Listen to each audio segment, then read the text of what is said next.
नमस्कार दोस्तों, स्वागत है आपका हमारे YouTube channel study with B में। Transformer part number 7, question number 228। For given effective applied voltage of constant frequency eddy current losses. दिए गए अप्लाइड वोल्टेज पर कांस्टेंट फ्रीक्वेंसी पर अप्लाई जो ईडी करंट लॉसेस होगा क्या होगा। तो क्या होगा दोस्तों, वो वेव शेप पर डिपेंड नहीं करता है। तो दो are independent of the wave shape of the applied voltage. जो अप्लाइड वोल्टेज रहेगा उसके वेव शेप पर ईडी करंट लॉसेस डिपेंड नहीं करता है। चलिए next question, question number 229। While rising and while falling if a wave is symmetrical it contains. देखिए जब दोस्तों क्या कर रहा है कि जब हमारा वेव क्या रहेगा, जब राइज कर रहा है और फॉलिंग कर रहा है तो उसमें जो हमारा जो वेव शेप है वो सिमेट्रिकल है ना। तो सिमेट्रिकल है तो इसमें कौन सी हार्मोनिक्स रहेगी, तो इसमें कौन सी हार्मोनिक्स रहेगी। ध्यान दीजिए दोस्तों, जब कभी भी हमारा सिमेट्रिकल रहेगा तो उस केस में हमेशा ऑड हार्मोनिक्स बनेगा। इसको आप याद रखिएगा। आपको एक फिगर लगा दे रहे हैं यहाँ पर, फिगर देख लीजिएगा। इसमें हार्मोनिक्स के बारे में है कि हार्मोनिक्स क्या होता है, फंडामेंटल से होता क्या है दोस्तों। इससे हार्मोनिक्स की अगर हम जनरली बात करें ना तो होता क्या है कि इससे हमारा जो मेन वेव होता है, इसे वेव होता है ना। अब इसी वेव में कुछ और वेव जनरेट हो जाता है जो कि इसको क्या करता है, थोड़ा डिस्टॉर्ट कर देता है, डिस्टॉर्शन क्रिएट कर देता है। जैसे थर्ड हार्मोनिक्स हो गया, जिससे हमारा एक साइकिल यहाँ पर कंप्लीट हो रहा है। जो थर्ड हार्मोनिक्स रहेगा ना तो वो एक इसमें 3 हार्मोनिक्स बना देगा, 3 साइकिल यहाँ पर कंप्लीट हो जाएगा। ठीक है, इसको हम लोग बोलेंगे कि ये थर्ड हार्मोनिक्स है। तो इस तरह से हार्मोनिक्स बढ़ते जाते हैं। इसको जो हमारा मेन वाला इसको बोलेंगे फंडामेंटल, और इसको क्या बोलेंगे, थर्ड हार्मोनिक्स। ठीक है, तो वही बोल रहा है कि यदि हमारे पास जो है, जो इसकी जो राइजिंग और फॉलिंग जो है सिमेट्रिकल है, यानी जो ये राइजिंग है और ये फॉलिंग है, ये हमारा क्या है, सिमेट्रिकल है। तो आपको बताना है कि ये कौन सा हार्मोनिक्स को कंटेन करेगा। तो ये हमेशा याद रखिएगा, ये क्या करेगा, हमेशा ऑड हार्मोनिक्स को अपने अंदर रखेगा। ठीक है, तो इसका जो राइट आंसर हो जाएगा वो हो जाएगा हमारा बी। आइए क्वेश्चन नंबर देखते हैं, 230 की बात करते हैं। While rising and while falling if a wave is not symmetrical it contains. देखिए वही बात कर रहे दोस्तों कि जब हमारा वेव जब फॉलिंग कर रहा है और राइजिंग कर रहा है तो हमारा जो वेव है वो सिमेट्रिकल नहीं है। तो कौन से हार्मोनिक्स कंटेन करेगा, तो वो हमेशा करेगा इवन हार्मोनिक्स। ठीक है, even harmonics in additional to the fundamental, यानी वही बताएं जो फंडामेंटल वेव में क्या कर देगा, वो इवन हार्मोनिक्स उसमें ऐड हो जाता है। तो इसका राइट आंसर हो जाएगा ए। चलिए क्वेश्चन नंबर चलते हैं, 231 की बात करते हैं। In order to find the full load efficiency of a transformer, the losses which must be known। देखिए दोस्तों कह रहा है कि जब हम लोग ट्रांसफार्मर की फुल लोड इफिशिएंसी के लिए ट्रांसफार्मर पर जो टेस्ट करते हैं, है ना, full load efficiency of which must be known, तो हमें क्या क्या जानकारी हमारे पास रहनी चाहिए अगर हम लोग फाइंड फुल लोड इफिशिएंसी की बात करते हैं। तो देखिए क्या होना चाहिए दोस्तों कि हमारे पास ओपन सर्किट और शॉर्ट सर्किट दोनों हमारे पास टेस्ट की डाटा हमारे पास होने चाहिए। तो इसका राइट आंसर हो जाएगा A, may be found by performing open circuited and short circuit test. तो इसका राइट आंसर हो जाएगा ए। आइए चलते हैं क्वेश्चन नंबर 232 की बात करते हैं। विच of the following statement concerning parallel operation of a transformer is incorrect. देखा रहा है कि इसमें से कौन सा स्टेटमेंट है जो कि ट्रांसफार्मर के पैरेलल ऑपरेशन के लिए वो असत्य है। आइए देखते हैं क्या कर रहा है। पहला करा है कि transformer must be operated at the same frequency.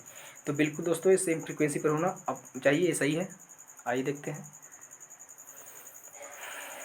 और इसके बाद सॉरी यस, और इसके बाद देखिए बी वाला क्या कर रहा है, transformer must have the same transformation ratio. बिल्कुल ये भी सही होना चाहिए दोस्तों।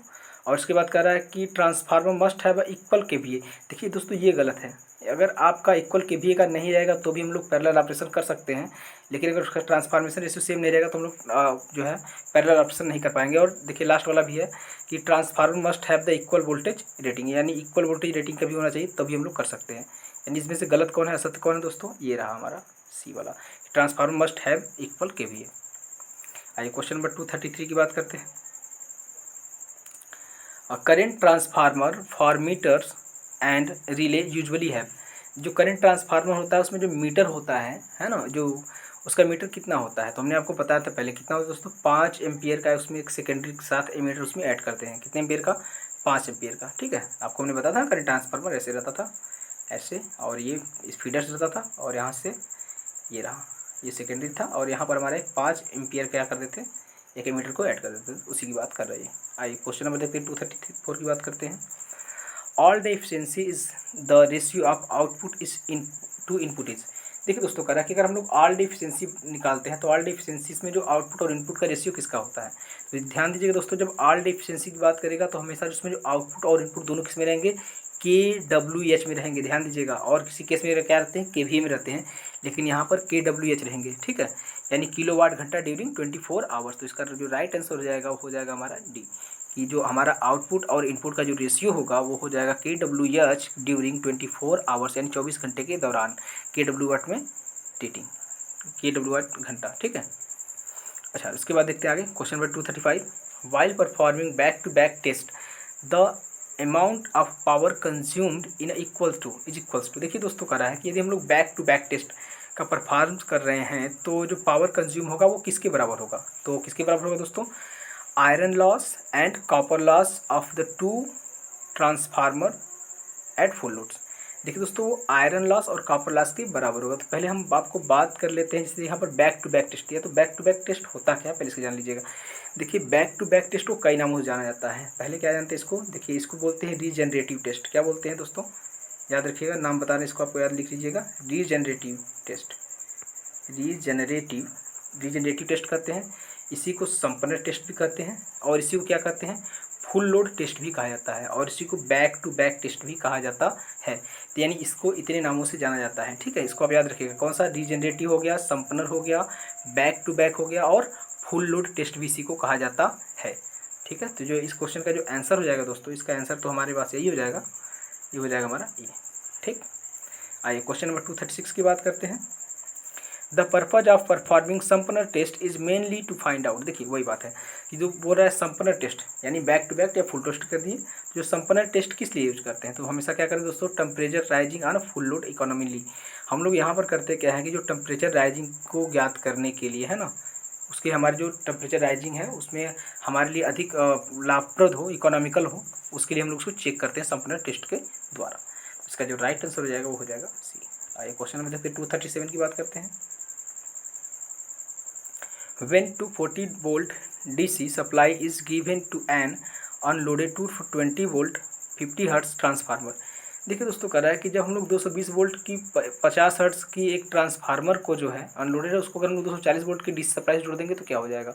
तो क्या हो जाएगा दोस्तों, जैसे देखिए, अब डीसी सप्लाई जोड़ेंगे तो उसमें जो क्या होगा, फ्लक्स वेरी करेगा नहीं। जब फ्लक्स वेरी करेगा नहीं तो पूरा का पूरा करंट किस में जाएगा, केवल और केवल प्राइमरी में जाएगा। और केवल और केवल प्राइमरी में जाने की वजह से क्या हो जाएगा दोस्तों, कि हैवी करंट फ्लो होने के कारण प्राइमरी वाइंडिंग क्या हो जाएगी, चल जाएगी। तो इसका जो राइट आंसर हो जाएगा ये, कि primary will carry heavy current and may possible burns. देखिए क्वेश्चन नंबर देखिएगा 233 की बात करते हैं, 238 की। In a transformer if the magnitude of magnetising current is more. देखिए दोस्तों, कह रहा है कि यदि एक ट्रांसफार्मर है उसमें अगर मैग्नेटाइजिंग करंट को अधिक कर दें तो क्या हो जाएगा। देखिए दोस्तों, मैग्नेटाइजिंग करंट को अधिक करेंगे तो पावर फैक्टर क्या हो जाएगा, लो हो जाएगा दोस्तों। इसको आप याद रखिएगा। तो देखिए इसमें क्या दिया answer, it's power factor will become low on lagging side. बिल्कुल सही दिया दोस्तों, यही हो जाएगा इसका राइट आंसर बी। आइए क्वेश्चन नंबर 39 की बात करते हैं, 239। In measuring voltage or current by means of instrument transformer. यदि हम लोग करते हैं क्या कि सॉरी, वोल्टेज या करंट को जो है मेजर करते हैं इंस्ट्रूमेंट ट्रांसफार्मर के द्वारा, तो उसमें कौन सा एरर होता है दोस्तों, only ratio error needed to consider. किसको करते हैं, केवल केवल केवल और केवल रेशियो एरर को वहाँ पर हम लोग कंसीडर करते हैं। हाँ, question number 240। In which of the following the highest rating transformer is likely to find applications. देखिए दोस्तों, कहाँ करा कि हाईएस्ट जो रेटिंग की ट्रांसफार्मर होती है उसको हम लोग कहाँ पर एप्लीकेशन किया जाता है, यानी कहाँ पर उसका यूज किया जाता है। तो कहाँ पर करते हैं दोस्तों, जनरेटिंग स्टेशन पर। क्योंकि जब जहाँ पर हम लोग जनरेटिंग स्टेशन होता है वहीं पर हम लोग वोल्टेज केवल अप करते हैं, बाकी हर जगह वोल्टेज क्या करते हैं, डाउन करते हैं, है ना। वहाँ पर हमें स्टेप अप ट्रांसफार्मर की जरूरत होती है और हाई रेटिंग की होती है, ठीक है। इसका राइट आंसर हो जाएगा सी। क्वेश्चन नंबर 241 की बात करते हैं। In a transformer maximum voltage regulation occurs when the power factor of the load is. देखिए, जब मैक्सिमम वोल्टेज रेगुलेशन की बात करें दोस्तों, कह रहा है कि एक ट्रांसफार्मर में मैक्सिमम वोल्टेज रेगुलेशन कब होगा, है ना। तो लोड कैसा होना चाहिए, तो ध्यान दीजिएगा, जब मैक्सिमम वोल्टेज रेगुलेशन होगा तो इसके लिए हमेशा याद रखिएगा लैगिंग होना चाहिए। क्या होना चाहिए, लैगिंग होना चाहिए। अगर यही बोलता मैक्सिमम एफिशिएंसी के लिए तो वहाँ पर क्या हो जाता, हमारा यूनिटी हो जाता दोस्तों। क्या हो जाता, यूनिटी, ठीक है।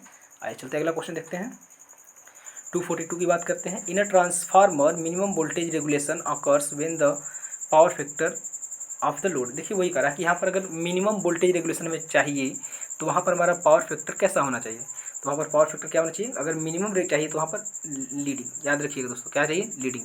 आप देखिए 2-3 क्वेश्चन आपको हम बता दे रहे हैं, याद रखिएगा कि अगर हमें मैक्सिमम वोल्टेज रेगुलेशन चाहिए तो वहाँ पर हमें जो लोड रहेगा उसका पावर फैक्टर लैगिंग करना पड़ेगा, और यदि हमें जो मिनिमम वोल्टेज रेगुलेशन चाहिए तो वहाँ पर पावर फैक्टर को लीडिंग करना पड़ेगा। और यदि पूछ ले कि हमें मैक्सिमम इफिशियंसी चाहिए तो मैक्सिमम इफिशियंसी के लिए पावर फैक्टर क्या करना पड़ेगा, यूनिटी करना पड़ेगा। इस 3 चीज़ को याद रखिएगा दोस्तों, बहुत पूछते हैं एग्जाम में। आइए क्वेश्चन नंबर देखते हैं 243, इसका तो राइट आंसर आपको पता हो गया, लीडिंग। 243 की बात करते हैं। When a delta connected primary of a three-phase transformer is connected to a three-phase supply, कह रहा है कि जब हम लोग एक डेल्टा कनेक्टेड ट्रांसफार्मर के प्राइमरी को 3 फेज सप्लाई देते हैं तो, और 3 बार सप्लाई देते हैं तो 3 फेज सप्लाई विल बी, तो जो 3 फेज सप्लाई में क्या होता है, तो क्या करता है दोस्तों, magnetising current in a phase winding and will carry third harmonics, यानी इसका जो राइट आंसर हो जाएगा आपका ए हो जाएगा कि magnetising current in a phase winding will carry third harmonics but line current will free from it, यानी जो लाइन करेंट है उसमें कोई हार्मोनिक्स नहीं रहेगा, और जो इसमें रहेगा दोस्तों, है ना, और जो इसमें रहेगा उसमें क्या हो जाएगा, हमारा थर्ड हार्मोनिक्स आ जाएगा। ठीक है, फेज वाली में क्या रहेगा, थर्ड हार्मोनिक्स को याद रखिएगा दोस्तों, इंपॉर्टेंट है ये। आइए क्वेश्चन में चलते हैं, 244 की बात करते हैं।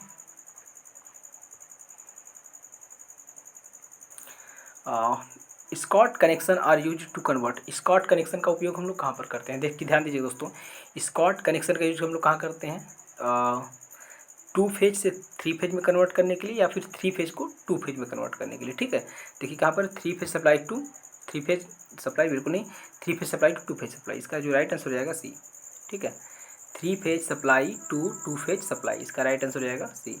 जो सिंगल फेज टू उसमें 3 फेज में कन्वर्ट कर दोस्तों, उसको बोलते हैं कैंडो सिस्टम, क्या बोलते हैं, कैंडो सिस्टम। कैंडो सिस्टम के द्वारा 3 फेज को सिंगल फेज में और सिंगल फेज को 3 फेज में कन्वर्ट किया जाता है। ठीक है, तो इसका राइट आंसर हो जाएगा सी। आइए क्वेश्चन चलते हैं, क्वेश्चन 245 की बात करते हैं। The function of an instrument transformer is to, देखिए दोस्तों कह रहा है कि इंस्ट्रूमेंट जो ट्रांसफार्मर होता है उसका कार्य क्या होता है, तो हमने आपको बताया ना, इंस्ट्रूमेंट ट्रांसफार्मर क्या करता है, वोल्टेज या करंट को क्या करता है, मेजर करता है। तो आप इसमें से देख लीजिएगा, इसमें कुछ ऑप्शन ऐसा कुछ मिल नहीं रहा है, इसका जो राइट आंसर है discharge none of the above, यानी उस पर से कोई फंक्शन का काम वो नहीं करता है। इसको पढ़ लीजिए कौन कौन सा है नहीं करता है, क्योंकि हमने बताया है आपको क्या करता है, वो केवल करंट और वोल्टेज को मेजर करता है और कुछ भी नहीं करता है। आइए चलते हैं 247 की बात करते हैं, question number, which of the following three phase connection of a transformer create disturbance in a communication system, कह रहा है कि निम्नलिखित में से कौन सा 3 फेज ट्रांसफार्मर है जो कि कम्युनिकेशन सिस्टम में डिस्टर्बेंस को उत्पन्न करता है, तो कौन करता है दोस्तों, स्टार स्टार। ठीक है, स्टार स्टार ट्रांसफार्मर क्या करता है, कम्युनिकेशन सिस्टम में अधिक डिस्टर्बेंस को जनरेट करता है, तो इसका राइट आंसर हो जाएगा सी। आइए क्वेश्चन नंबर 247 की बात करते हैं। Delta delta power transformer is protected by the current transformer having, देखिए डेल्टा डेल्टा ट्रांसफार्मर है ना, तो इसको प्रोटेक्ट किससे करेंगे, स्टार स्टार ट्रांसफार्मर से। ठीक है, स्टार स्टार कनेक्शन ट्रांसफार्मर से इसको क्या करेंगे, प्रोटेक्ट कर देंगे। ठीक है, चलिए क्वेश्चन नंबर 248 की बात कर लेते हैं, जो कि इस वीडियो का लास्ट क्वेश्चन है। Star star power transformer is protected by, देखिए जस्ट उसका अपोजिट होता है दोस्तों, star star power transformer is protected by the current transformer having, देखिए स्टार स्टार है ना, तो उसमें क्या होना चाहिए, डेल्टा डेल्टा होना चाहिए, तो डेल्टा डेल्टा कनेक्शन हो जाएगा। इसका जस्ट उल्टा रहता है दोस्तों, आप याद रखिएगा, जिसका प्रोटेक्शन पूछेगा, यदि स्टार डेल्टा रहेगा तो डेल्टा स्टार से प्रोटेक्ट करेंगे, डेल्टा डेल्टा रहेगा तो स्टार स्टार से प्रोटेक्ट करेंगे, और स्टार स्टार रहा तो उसे डेल्टा डेल्टा से प्रोटेक्ट करेंगे। तो ये हो गया हमारा ट्रांसफार्मर फिनिश। ठीक है, मस्त रहिए, व्यस्त रहिए और पढ़ते रहिए। थैंक्स फॉर वॉचिंग, नमस्कार।